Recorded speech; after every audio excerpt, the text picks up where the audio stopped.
नमस्कार, सत श्री अकाल। मैं हूं Sameer Malhotra, ultimate financial services Panipat से, और आप देख रहे हैं लोन की कहानी समीर की जुबानी। आइए तो शुरू करते हैं आज की वीडियो, जो कि है क्रेडिट स्कोर और सिबिल स्कोर के ऊपर। जैसे कि आप लोगों ने मेरे को लास्ट वीडियो के अंदर बोला था कि समीर जी, अगर एग्जाम्पल अगर आप लिख के बताते हैं, बोर्ड के ऊपर बताते हैं, तो प्रेजेंटेशन थोड़ी अच्छी हो जाती। इसलिए आज मैंने एक पीपीटी बना के आपको प्रेजेंट करने की कोशिश करी है। मैं उम्मीद करता हूँ कि आप लोगों को ये पसंद आए प्रेजेंटेशन, और अगर आप लोगों को मेरा ये टॉपिक पसंद आए तो इसको प्लीज़ लाइक कीजिएगा और लोगों के साथ भी शेयर कीजिएगा कि उनको भी पता चले जिनका सिबिल कम है। और जैसे कि स्टार्टिंग में मैं एक हिस्ट्री लेकर आता हूँ और लास्ट में एक आपके लिए प्यारी सी टिप लेकर आता हूँ। तो हिस्ट्री और टिप के लिए प्लीज़ मेरी वीडियो शुरू से लेकर आखिरी तक जरूर देखिएगा। क्रेडिट स्कोर या सिबिल स्कोर होता क्या है? देखिएगा, पूरी दुनिया क्रेडिट स्कोर कहती है, लेकिन हम इंडियंस इसको सिबिल स्कोर कहते हैं। इसके पीछे एक हिस्ट्री है। 1999 के अंदर, 1999 के अंदर आरबीआई सिडगी कमेटी ने ये फैसला लिया था कि वो एक क्रेडिट ब्यूरो बनाएगी, जो कि हमारे रिकॉर्ड्स को फाइनेंशियल इंस्टीट्यूशंस या बैंक से कलेक्ट करेगी और वो डाटाबेस मेंटेन करेगी कि किस बंदे ने कितने का लोन लिया था और उसने उसकी रीपेमेंट टाइमली करी थी या नहीं करी थी। 2000 के अंदर CIBIL credit information bureau India limited incorporate हुई थी। 2004 के अंदर इंडिया में लॉन्च हुई थी। 2006 के अंदर इसके ऑपरेशन शुरू किए गए थे और 2007 में क्रेडिट्स को इंट्रोड्यूस हुआ था मार्केट में, जो कि इंडिया का पहला जेनरिक सोर्सिंग मॉडल था, जो कि बैंक्स और फाइनेंशियल इंस्टीट्यूशंस के लिए था। बाद में इसके अंदर काफी सारे चेंजेस हुए। 2010 के अंदर डाटाबेस और मॉर्गेजेस के ऊपर वो इंट्रोड्यूस किया गया, ताकि बैंक्स और फाइनेंशियल इंस्टीट्यूशंस जो हैं वो आपके केवाईसीज वगैरह जब लेते हैं वो सिबिल रन कर पाए और ये देख पाए कि आपकी ट्रैक हिस्ट्री क्या है, जिसके बेसिस पे वो आपको लोन देते हैं। 2011 के अंदर ये जो फैसिलिटी थी, जो डाटाबेस था, जो हमारा पर्सनल जो रिपोर्ट्स थी, वो हमें अवेलेबल कराई गई। और 2016 के अंदर ट्रांस यूनियन ने सिबिल के 82% ऑफ द स्टेक्स खरीद लिए, इसलिए अब सिबिल को ट्रांस यूनियन सिबिल भी कहा जाता है। शुरू करते हैं कि सिबिल स्कोर आखिर है क्या। सिबिल स्कोर या क्रेडिट स्कोर एक न्यूमेरिकल एक्सप्रेशन है जो हमें ये बताता है कि हमने जो क्रेडिट लिया था बैंक से या एनबीएफसी से, वो हमने टाइमली रीपे किया या नहीं किया। अब ये जो न्यूमेरिक एक्सप्रेशन है, ये -1 to 900 के ऊपर कैलकुलेट होती है। अब ये काफ़ी सारे फैक्टर्स होते हैं जो हम आगे डिस्कस करेंगे। अब ऐसे ही जो क्रेडिट ब्यूरोज हैं आरबीआई से रजिस्टर्ड, वो हैं ट्रांस यूनियन सिबिल तो है ही है, जो सबसे पुरानी है इंडिया के अंदर। फिर अब लेटेस्ट के अंदर नहीं आई है इक्विफैक्स, एक्सपीरियन, CRIF, हाईमार्क। जब भी हम ऑनलाइन गूगल के ऊपर सर्च करते हैं get a free CIBIL report, तो सबसे पहले हमारे पास XYZ कंपनीज, बैंक बाजार वगैरह का जो आता है, वो हमसे KYCs वगैरह हमारी इन्फॉर्मेशन लेते हैं और हमें एक रिपोर्ट जनरेट करके देते हैं, जो कि होती है एक्सपीरियन रिपोर्ट। एक्सपीरियन की कैलकुलेशंस जो हैं वो ट्रांस यूनियन सिबिल, इक्विफैक्स और CRIF से थोड़ी सी वेरी करती हैं। उनकी जो कैलकुलेशंस है, उनका जो स्कोर है, वो जनरली हाई होता है। मतलब अगर ये लगा के चलूँ कि अगर मेरे कई क्लाइंट्स हैं जिनका एक्चुअल में सिबिल स्कोर वो 600 to 650 के बीच में है, तो कहीं ना कहीं पे 700 750 के आसपास हमें एक्सपीरियन में देखने को मिलता है। तो एक्सपीरियन की रिपोर्ट के ऊपर मैं रिलाई नहीं करता हूँ। अगर आप लोगों को रिलाई करना है तो आप उसमें से जो फैक्टर्स हैं वो आप ये देख सकते हैं एक्सपीरियन में से, कि आपकी जो क्रेडिट हिस्ट्री रिपोर्ट की हुई है वो करेक्टली किए हुए हैं नहीं किए हुए। कई कस्टमर्स ऐसे हैं जो एक्सपीरियन की रिपोर्ट ला के देते हैं और कहते हैं कि बैंक ने हमारी ये एप्लीकेशन है वो रिजेक्ट कर दी है, लेकिन मेरा सिबिल स्कोर तो बहुत अच्छा है एज पर एक्सपीरियन, मैंने तो या बैंक बाजार या पैसा बाजार से देखी थी। इसके अंदर डिस्क्रिपेंसीज होती हैं, बहुत सारी डेलिक्वेंसीज होती हैं। इस नंबर को आप अपना एक्चुअल क्रेडिट स्कोर की तरह ट्रीट ना करें इसको। तो अंडरस्टैंड करते हैं, जो न्यूमेरिक एक्सप्रेशन होती है ये कुछ ना कुछ हमसे कहती है। अब वो क्या कहती है आओ समझते हैं। तो -1 है अगर आपका, तो आपने आज तक कोई भी क्रेडिट नहीं लिया है बैंक से या फाइनेंशियल इंस्टीट्यूशन से, तो आपकी कोई भी क्रेडिट हिस्ट्री नहीं है। अगर आपका 0 to 5 है, तो आपने विदिन 6 मंथ्स कोई नया लोन लिया है जिसके आपने EMI अभी देनी शुरू करी है। अगर आप टाइमली दे रहे हैं तो वो 5 तक वेरी करेगा। अगर आपने टाइमली अगर नहीं करी है, एक आधी बाउंसिंग हुई है, तो वो 0 to 4 के बीच में वेरी करेगा। अब अगर आपकी क्रेडिट हिस्ट्री 6 महीने से ज़्यादा है, क्रेडिट हिस्ट्री 6 महीने से ज़्यादा है, मतलब ज़्यादा पुरानी है, 10 साल पहले कोई लोन लिया था, 5 साल पहले कोई लोन लिया था, आप कोई रीसेंट बोरोवर नहीं हो, तो आपका क्रेडिट स्कोर 300 to 900 के बीच में वेरी करेगा। अगर आपका क्रेडिट स्कोर 300 to 650 के बीच में है, तो बैंक आपको लोन जो मिलेगा आपको वो NBFCs या किसी ऐसी फाइनेंशियल इंस्टीट्यूशन से मिलेगा जो आपको रेट ऑफ इंटरेस्ट हायर देगी, और आप मार्केट के बेस्ट प्रोडक्ट्स को अवेल नहीं कर पाओगे। ठीक है जी। तो अब हम चलते हैं 650 टू 750। आपकी थोड़ी बहुत बाउंसिंग्स हुई थी या आपने रिसेंटली बहुत ज़्यादा लिवरेज हो चुके हो, तो आपका थोड़ा सा सिबिल स्कोर कम हुआ है। आगे चल के हम इसके अंदर मैटर को देखते हैं कि अगर हमारा 650 टू 750 है और अगर हमारा सिबिल स्कोर 850 से नीचे हुआ है या 750 से नीचे हुआ है तो वो क्यों है, किन किन फैक्टर्स की वजह से हुआ है। अगर हमारा 750 से 900 के बीच में है तो हमारा सिबिल स्कोर अच्छा है, हमें उसको मेंटेन करके रखना है वहाँ पे, और हमें टाइमली अगर हमने कोई भी लोन वगैरह ले रखा है तो हमें उसको रीपे करते रहना। तो आइए तो हम देखते हैं अब जो फैक्टर्स हैं वो क्या फैक्टर्स होते हैं जो कि हमारे सिबिल स्कोर को कैलकुलेट करते हैं। पहला है हमारा क्रेडिट हिस्ट्री, जिसका वेटेज होता है 30%, सबसे ज़्यादा वेटेज होता है इसका। अब 30% क्रेडिट हिस्ट्री मतलब हमने जो पहले लोन लिया था हमने उसको टाइमली रीपे किया या नहीं किया है, या जो हमने लोन लिया हुआ है वो हम टाइमली रीपे कर रहे हैं नहीं कर रहे हैं, वो यहाँ पे कैलकुलेट होती है। दूसरा होता है कि अनसिक्योर्ड लोन्स, अगर रिसेंट के अंदर अगर हमने अनसिक्योर्ड लोन्स लिए हैं या क्रेडिट कार्ड्स लिए हैं, हमारी ये थोड़ी सी अप डाउन करेगी यहाँ पे अनसिक्योर्ड वाला, जिसका वेटेज होता है 25%। लिवरेज जो होता है वो अगेन 25% का होता है कि अगर मेरे को अगर सीसी लिमिट वगैरह अगर मैंने ले रखी है अनसिक्योर्ड में और उसको अगर मैं ओवर यूटिलाइज करके चलता हूँ, वहाँ पे मेरा किस हिसाब से मैं उसको यूटिलाइज कर रहा हूँ वो यहाँ पे होता है, और इसका वेटेज होता है 25% का। अदर्स फैक्टर्स होते हैं, काफ़ी सारे फैक्टर्स हैं जो कि आपके सिबिल को नीचे और ऊपर फ्लक्चुएट करते हैं, जो कि हम 20% के अंदर कैलकुलेट करते हैं। तो अगर आपका सिबिल स्कोर 600 टू 750 तक है तो आप ये समझिएगा कि आपका सिबिल स्कोर कम क्यों हुआ। पहला, हमने कोई डिफ़ॉल्ट किया है या हमने पास में कोई डिफ़ॉल्ट किया है, फाइनेंशियल हार्डशिप थी, मतलब फाइनेंशियली मैं टाइट था, मैं EMI नहीं दे पाया, लेकिन जब मेरे पास पैसा आएगा तो मैं उसको दूंगा। ठीक है, तो जब आप फाइनेंशियली अगर कंफर्टेबल हो जाओगे तो आप उसको देना।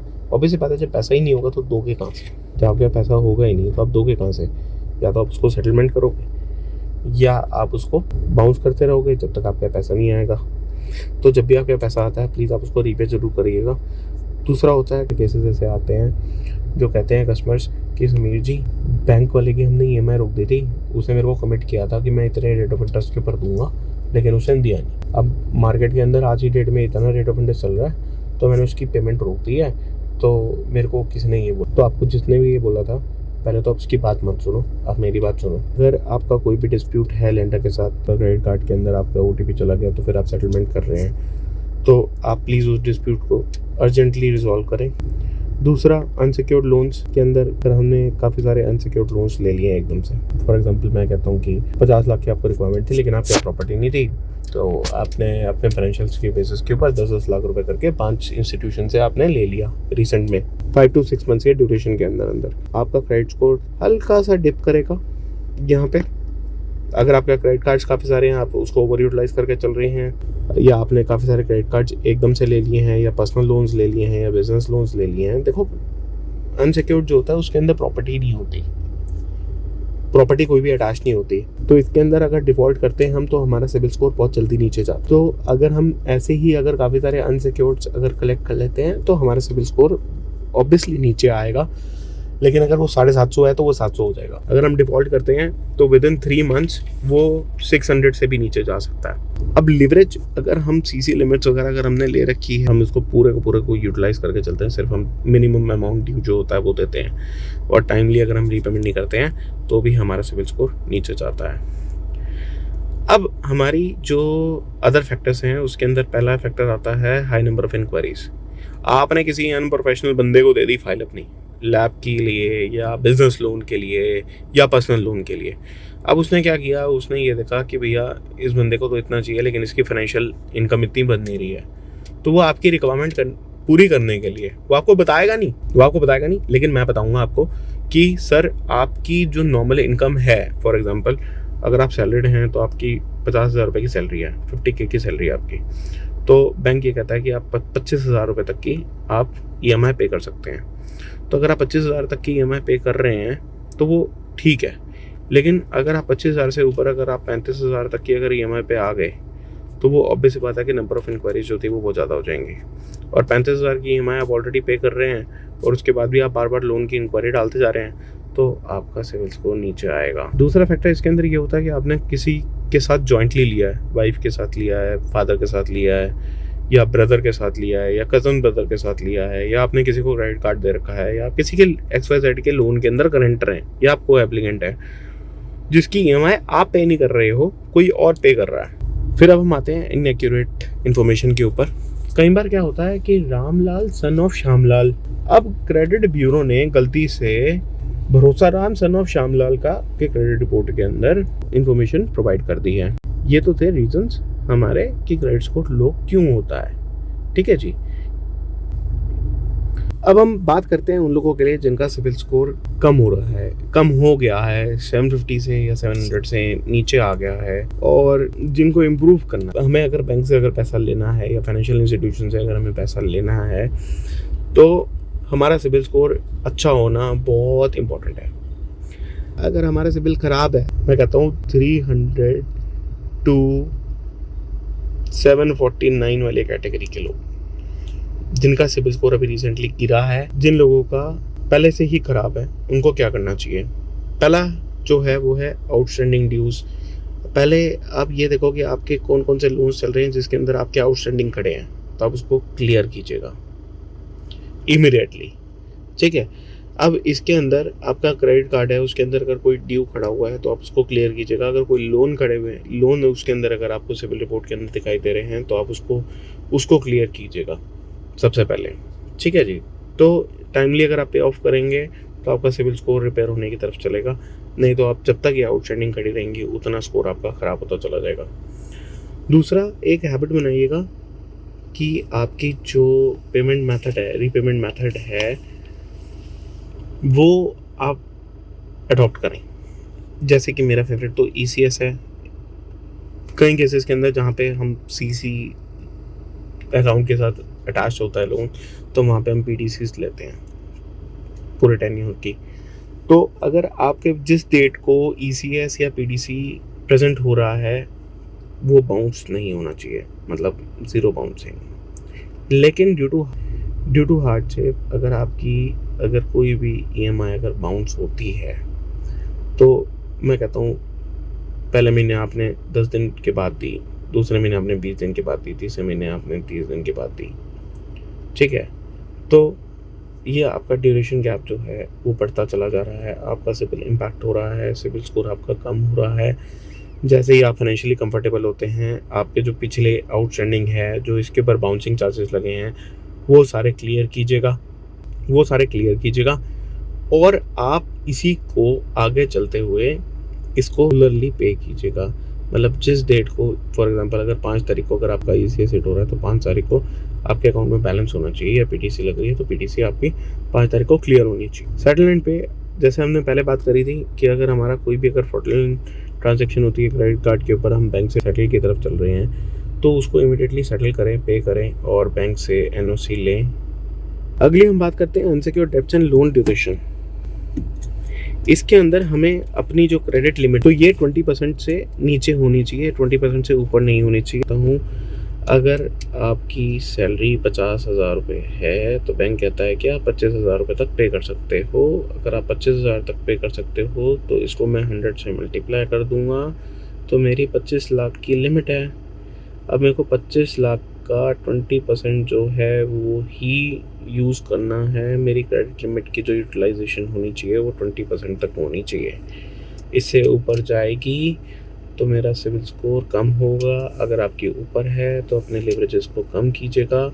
एक इंडियंस के अंदर ना सबसे बड़ी कमी ये होती है कि हम जब भी बचपन से लेके ना पढ़ते हैं या पढ़ने लिखने जाते हैं तो सब हमें ये सिखाते हैं कि आपने पैसा कमाने के लिए पढ़ रहे हैं, पैसा कमाने के लिए पढ़ रहे हैं, पैसा कमाने के लिए पढ़ रहे हैं। लेकिन हमें कोई ये भी नहीं बताता कि हमें पैसा बचाना कैसे है। हमारे सेविंग अकाउंट के अंदर 5-6 लाख रुपए पड़ा रहेगा, हमारे सेविंग अकाउंट में 5-6 लाख रुपए पड़ा रहेगा, उसके ऊपर हमें ब्याज क्या मिलता है? कुछ नहीं मिलता।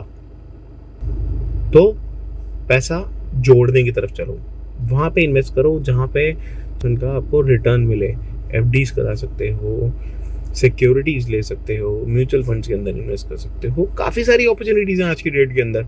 आप ये लगा के चलो कि अगर आप थोड़ा भी अमाउंट अगर आप इन्वेस्ट करते हो इन सब चीज़ों के अंदर, तो आगे जाके आपको लोन लेने की कभी ज़रूरत ही नहीं पड़ेगी। आपके खुद का पैसा इतना होगा, कभी भी ज़रूरत पड़े एफडी तोड़ी भैया ले लिया पैसा, है ना। तो सेविंग अकाउंट के अंदर पैसा मिनिमम अमाउंट रखो, बाकी सारा इन्वेस्ट करो मार्केट के अंदर, शेयर मार्केट के अंदर करो। अगर शेयर मार्केट के बारे में नहीं पता है आपको, शेयर मार्केट के बारे में स्टडी करना शुरू करो, नहीं तो म्यूचुअल फंड्स में करो, एफडीज़ में करो, जो भी आपको सेफ वे लगता है इन्वेस्टमेंट का, आप वो उसके अंदर आप इन्वेस्ट करो। 5 से 6 साल का ब्लॉकिंग पीरियड रखो और 5 से 6 साल के बाद देखो आपके पास कितना सारा पैसा होगा। अब हम बात करते हैं सेल्फ एम्प्लॉयड्स की। सेल्फ एम्प्लॉयड की बंदा है जो कि 5 लाख रुपए की ITR भर रहा है, ठीक है जी। 5 लाख की ITR भर रहा है, तो हम इसको 12 से डिवाइड कर देंगे तो ये मेरे पास आ जाएगा 41666.67। और अगर मैं इसको डिवाइड बाय 2 से करता हूँ, मतलब मेरी मंथली इनकम आ गई मेरी एज़ पर ITR, और अगर इसको मैं डिवाइड बाय 2 से करता हूँ तो मतलब एज़ पर बैंक जो मैं EMI पे कर सकता हूँ, मैं कर सकता हूँ 20,833 रुपये की। और इसको अगर मैं 100 से मल्टीप्लाई करता हूँ तो मेरे पास आ जाएगा ये फिगर 2083333 अप्रॉक्सीमेटली। तो अगर ये है हमारा क्रेडिट लिमिट, तो हमें इसका 20% यूटिलाइज करना है और इससे ज़्यादा नहीं करना है। अगर हम इससे ज़्यादा करेंगे तो हमारा सिविल स्कोर कम होने के चांसेस होते हैं, क्योंकि हम क्रेडिट हंग्री हो जाते हैं। हमें पैसे की रिक्वायरमेंट हमेशा रहती है, तो कभी भी ज़्यादा अनसिक्योर्ड लोन्स ना लें। 650 से नीचे है वो क्या करेंगे, जिनका लोन चल रहा है वो रेगुलाइज करेंगे, और जिनका कोई भी लोन नहीं चल रहा है, पास के अंदर कोई डिफ़ॉल्ट किया था, उसका भुगतान भरना पड़ रहा है। आप लोगों को एक नया लोन लेना है। नए लोन लेने के लिए आपको पता है मेरे को कांटेक्ट करना है, या क्रेडिट कार्ड ले सकते हैं। क्रेडिट कार्ड की फैसिलिटी हमने शुरू कर दी है। अब गोल्ड लोन ले सकते हैं आप, लोन अगेंस्ट सिक्योरिटीज़ ले सकते हैं, म्यूचुअल फंड्स ले सकते हैं, शेयर्स ले सकते हैं, या LIC पॉलिसी ले सकते हैं। अब loan against securities, mutual fund, shares और LIC पॉलिसी आपका क्रेडिट स्कोर कम नहीं करते हैं, लेकिन ये ज़्यादा ज़रूर करते हैं। आपकी एक क्रेडिट हिस्ट्री जो है उसको ठीक करने में थोड़ी सी हेल्प करते हैं। थोड़ी सी क्या मतलब, बहुत ज़्यादा हेल्प करते हैं ये, कि आपको एक अच्छे बोरोवर के कैटेगरी के अंदर लैंड करने में आपको बहुत हेल्प करते हैं। अब अगर हम अपने जितने भी ट्रैक रिकॉर्ड्स वगैरह हैं, अगर हम उसको रेगुलरली मॉनिटर कर रहे हैं अपने लोन अकाउंट्स को, और हम देख रहे हैं कि रिपोर्ट्स के अंदर कि हम जो लोन्स ले रहे हैं वो बैंक हमारा टाइमली रिपोर्ट कर रहा है, साल में एक बार करो, कोई दिक्कत नहीं है। और अगर आप भूल जाते हैं तो हमारे पास फैसिलिटी है, आप हमसे फैसिलिटी अवेल कर सकते हो। हम आपकी क्रेडिट रिपोर्ट की स्टडी कर सकते हैं, हम आपकी क्रेडिट रिपोर्ट की एनालिसिस के बेसिस के ऊपर आपको सिविल के ऊपर अच्छे से एडवाइस देंगे, और अगर आपका सिविल कम है तो उसको 5 to 6 मंथ्स के ड्यूरेशन के अंदर बढ़ाने की हेल्प भी करेंगे। अब लास्ट पॉइंट ये आता है कि जो भी आपने इनएक्यूरेसीज देखी हैं अपने सिविल रिपोर्ट के अंदर, उसको क्रेडिट ब्यूरो को रिपोर्ट करना और उसको रेक्टिफाई कराना।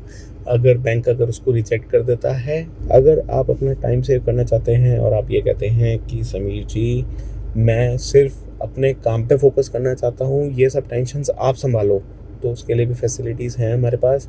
आप जा सकते हैं www.ultimatefinancialservices.in पे, वहाँ पे दिए गए हमारे कॉन्टैक्ट नंबर्स पे कॉल कर सकते हैं। अब हम आते हैं टिप ऑफ द डे की बात करते हैं। अगर हम टिप ऑफ द डे की बात करते हैं तो आज की टिप रहेगी सभी क्रेडिट कार्ड होल्डर्स के लिए। क्रेडिट कार्ड लेके बहुत खुश हो रहे हैं कि मेरे पास 10 बैंकों के क्रेडिट कार्ड्स हैं। समझो आप, मेरे पास 10 बैंकों के क्रेडिट कार्ड्स हैं, तो वो कोई अच्छी बात नहीं है या वो गर्व की बात नहीं है। वो आपका सिविल इम्पैक्ट करने की एक बहुत अच्छी साजिश है। वो सिविल इम्पैक्ट क्यों करती है? सबसे पहले होता है बाइंग कैपेसिटी। अगर आपने 10 बैंकों के 1 लाख रुपए के अगर आपने क्रेडिट कार्ड लिए हुए हैं, अगर मैं इसको 10 से मल्टीप्लाई करता हूँ तो ये आपकी बाइंग परचेसिंग पावर जो है वो 10 लाख की कर देता है। अब आप ये सोचते हो जब आपको पैसा चाहिए होता है कि मेरे पास 10 लाख रुपए पड़े हुए हैं क्रेडिट कार्ड के रूप में, आप या तो उसके अंदर से आप कुछ परचेज करने की कोशिश करोगे या आप उसको कैश विड्रॉ करके आप यूटिलाइज करने की कोशिश करोगे। सर, क्रेडिट कार्ड का पैसा लेना बहुत इजी है लेकिन वापस करना बहुत मुश्किल है। अगर मैं ये कहता हूँ कि आपने 1 लाख रुपए लिया, एक क्रेडिट कार्ड को यूटिलाइज किया या कुछ सामान लिया, आपके पास जो बिल आता है जो आपको अगले महीने पे करना होता है वो 1 लाख रुपए का होता है मैक्सिमम ओवर ड्यू, और मिनिमम अमाउंट ड्यू होता है उसके अंदर जो कि सिर्फ इंटरेस्ट चार्ज करता है। आप सोचते हैं कि चलो मैं इंटरेस्ट मिनिमम अमाउंट ड्यू जो है वो मैं पे करता रहता हूँ, तो वो जो आपका 1 लाख है वो वहाँ का वहीं पे खड़ा रहता है। फॉर एग्जांपल, अगर मैं कहता हूँ कि आपने 3,000 रुपये भी अगर आपने पे किए हर महीने 1 लाख के ऊपर, तो वो हो जाएगा 12। तो ये हो जाएगा आपका, आपने 1 लाख जो लिया था उसका साल में 36,000 रुपये जो दिया है, वो 36,000 कहीं नहीं जा रहा, वो सिर्फ बैंक को ब्याज जा रहा है, इंटरेस्ट जा रहा है। क्रेडिट कार्ड का इंटरेस्ट है वो सिर्फ, आपका ये तो कम हो ही नहीं रहा, नहीं हो रहा ना। परेशान हो ना आप भी इस चीज़ से। अब सुनो मेरी टिप, अब 1 लाख को 12 से डिवाइड करो, कितना हो गया? 8,333 प्लस मिनिमम आउटस्टैंडिंग कितना था? 3,000 रुपये, कितना हो गया? 11,333 रुपये। ये अगर आप करते हो तो 1 ईयर के अंदर आपने जो 1 लाख रुपए दिया था दोस्त वो कम होगा। मतलब ऑब्वियसली बात है कि मिनिमम आउटस्टैंडिंग हमेशा कम होता चला जाएगा। सेकेंडली, अगर आप ये कहते हो कि यार 8,333 और ये 11,000 तो बहुत ज़्यादा हो गया, तो आप इसको डिवाइड जो करोगे 1 लाख को, आप उस हिसाब से करो, 2 साल से कर लो, 2 साल में उतार दो, तो वो उतना कम होता चला जाएगा। लेकिन आपने लिया है तो देना तो पड़ेगा। अगर आप नहीं दोगे तो बैंक आपको इंटरेस्ट चार्ज करता रहेगा और आपका सिबिल स्कोर कम होगा। तो अपने इस क्रेडिट कार्ड को मैनेज करो। कभी भी आप ज़्यादा से ज़्यादा क्रेडिट कार्ड लेने की तरफ मत चलो। ये एक लायबिलिटी है, एक बड़ी गंदी लायबिलिटी है जो कि आपकी परचेज पावर बढ़ाती है, आपको टेम्प्ट करती है कि भाई तू पैसा ले ले, भाई तू पैसा ले ले, मेरे पास है। हम छोटी छोटी बात के ऊपर क्रेडिट कार्ड यूज़ कर देते हैं जो कि गलत है। अब हम लेते हैं आपसे विदा और फिर लौटेंगे जल्दी एक नई टिप के साथ। तब तक के लिए नमस्ते, सत श्री अकाल।